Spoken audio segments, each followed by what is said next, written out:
Assalamualaikum warahmatullahi wabarakatuh. Hai teman-teman semuanya, kami dari kelompok 1 Angkatan 19 2003 peserta Latsar CPNS Pemerintah Kota Banjar tahun anggaran 2026. Kali ini kami akan mewawancarai 3 narasumber yang berbeda dari generasi yang berbeda juga. Wawancara ini akan berisi mengenai wawasan kebangsaan dan juga bela negara. Yuk sama-sama kita simak videonya. Assalamualaikum warahmatullahi wabarakatuh. Perkenalkan, nama saya Dr. Muhammad Fadil Satriarsyah. Saat ini saya bekerja di RSUD Kota Banjar. Saya adalah peserta didik Latsar CPNS tahun 2026, kelompok 1. Saat ini saya akan melakukan perbincangan atau diskusi tentang sesuatu yang fundamental namun kadang sering terlupakan, yaitu adalah wawasan kebangsaan dan bela negara. Dan saat ini saya sedang bersama Kepala Instalasi Gawat Darurat RSUD Kota Banjar, Bapak Haji Suryadi. Mangga Bapak bisa perkenalkan diri. Ya. Terima kasih Dok atas waktunya. Nama saya Suryadi.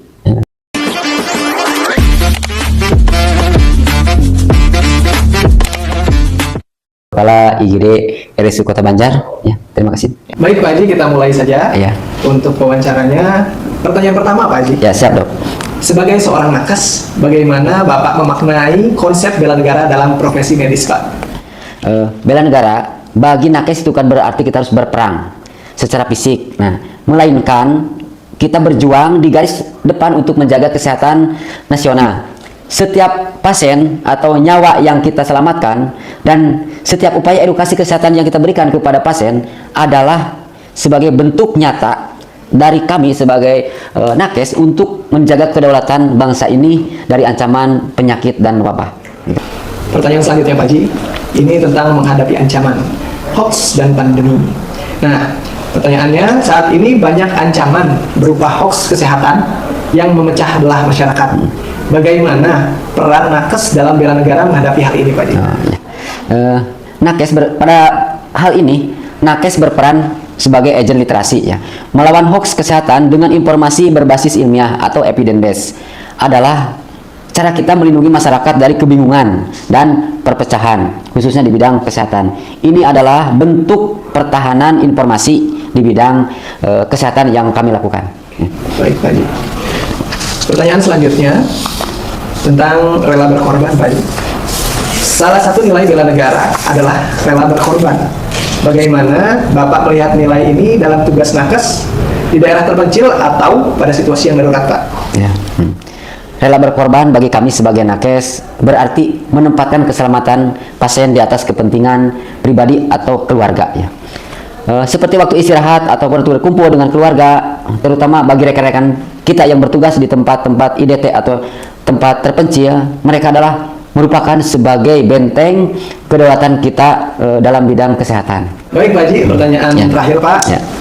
Ini tentang kesadaran berbangsa dan bernegara.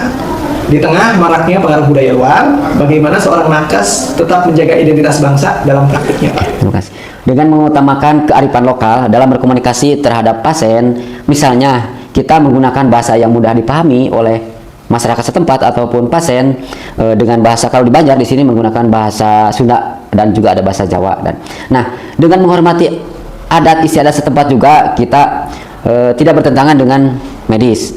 Itu merupakan bentuk menghargai keberagaman pasien, adalah wujud nyata dari kesadaran kita dalam berbangsa dan bernegara. Oke, baik, luar biasa sekali Pak. Ternyata menjadi nakes itu bukan hanya soal mengobati fisik ya Pak ya, tapi juga tentang menjaga ruh kebangsaan melalui pengabdian yang tulus. Terima kasih kepada Bapak Haji Suryadi atas inspirasinya hari ini. Terima kasih ya. Sama-sama Dok. Terima kasih ya Pak sudah memenuhi undangan saya untuk mengadakan wawancara ini. Ya, sama-sama. Sebelumnya Bapak silakan untuk memperkenalkan diri, nama, usia, dan profesi Bapak itu apa? Baik, Assalamualaikum warahmatullahi wabarakatuh. Nama saya Alfi.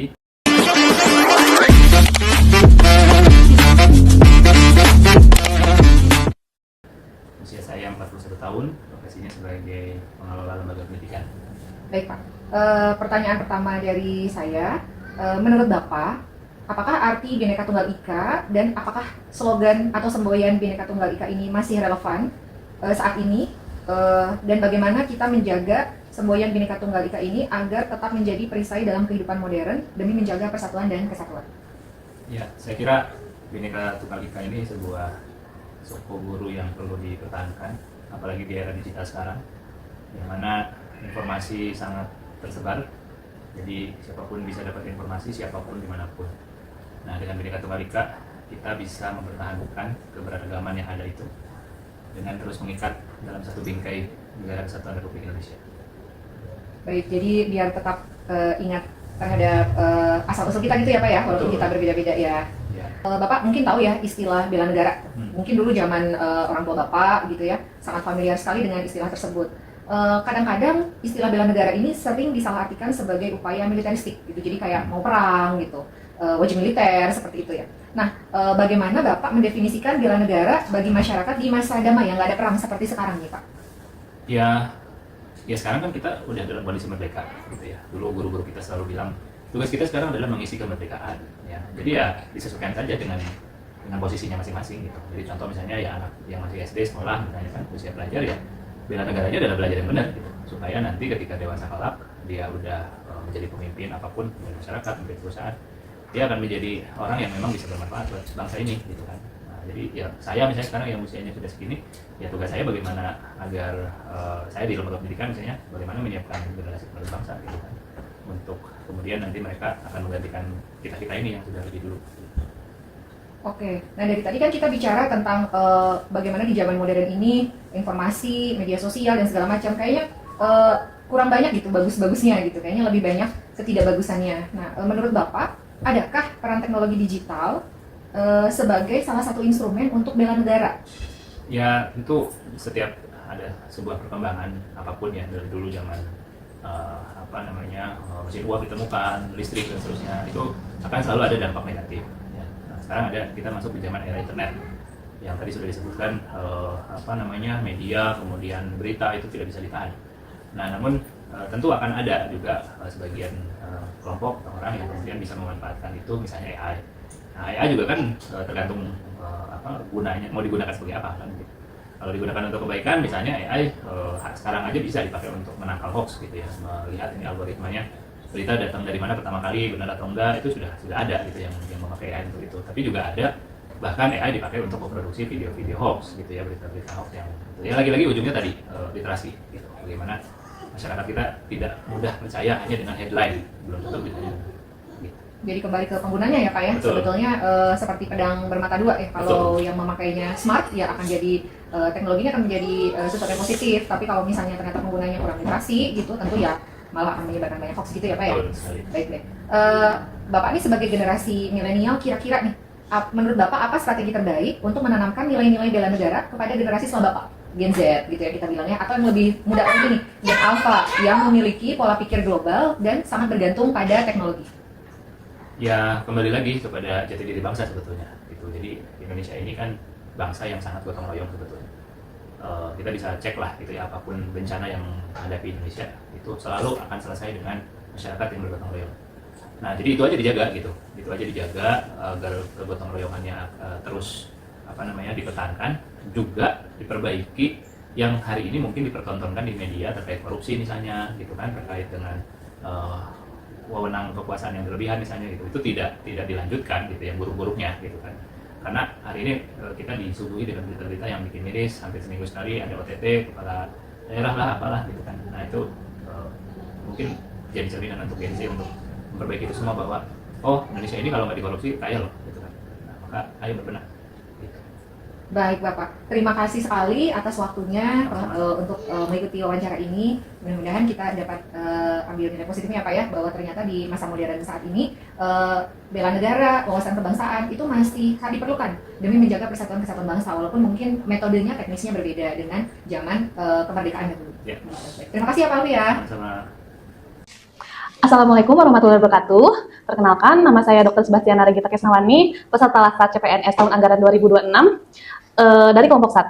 Kali ini saya akan melakukan interview dengan tema nilai-nilai bela negara dan wawasan kebangsaan. Dengan telah hadir narasumber saya. Selamat pagi Bapak. Selamat pagi. Narasumber saya kali ini bernama Bapak Ahdani Saputra, seorang administrasi di Rumah Sakit Kota Banjar, khususnya di IGD. Mungkin Bapak bisa memperkenalkan diri sendiri. Selamat pagi, perkenalkan nama saya Ahdani Saputra.